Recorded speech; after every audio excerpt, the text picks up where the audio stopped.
In light of where we are politically and even in the media, I think GLAAD is really important about as far as how media discusses our issues and getting our causes talked about on a daily basis. Yeah, I mean, look, with YouTube and all of social media, I mean, there's so many images that can get out there that are really detrimental to the struggle. And so you gotta stay on it. What we need to do is continue to fight to protect the images of gays and lesbians, transgendered and bisexual people, because it is not going to be until we as a public feel like we know gay people, it's not going to be until that moment that we have opinions change. Opinions are changed when we feel familiar with a certain kind of person or a certain kind of idea, and until the media continues to push its boundaries and change how we portray certain types of love or certain types of people, then we can't expect public opinion to change. And if public opinion doesn't change, our laws won't change.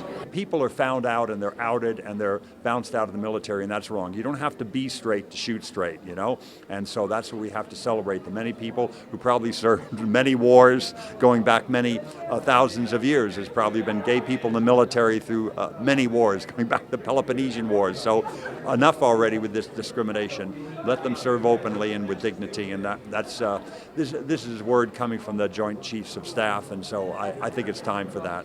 But I'm here because I'm against the prejudiceness of gay and lesbians.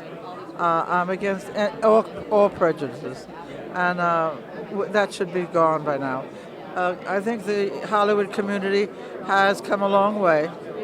It can go further, and it will. We're looking back now after 25 years of GLAAD, and for you personally, was there any gay and lesbian image that kind of was a turning point? Well, yeah, Amanda Donahoe, Jeffrey, a classic, yes.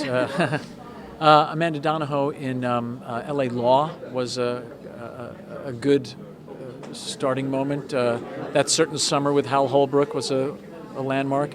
And then there was a little film I like to call Jeffrey, which introduced a fabulously handsome, funny, charismatic young man on the scene.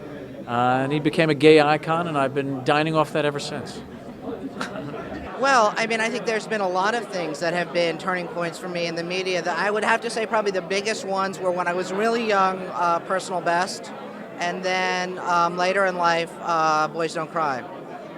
But yeah, I've always, I've gotten so much from the media just as an individual, and I'm, fairly educated on these matters and have still been able to learn from the media. And so I think for the average person out there, these images, these films, these television shows, books and magazines and news programs really do make a difference in, helping our cause and helping our issues.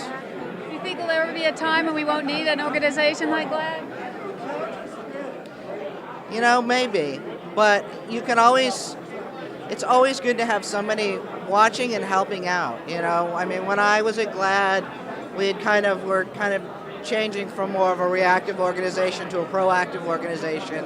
And, it's still nice to have somebody to call and say, we have this character coming up in our TV show or film. What do you think of this character? Are we doing a good job or not?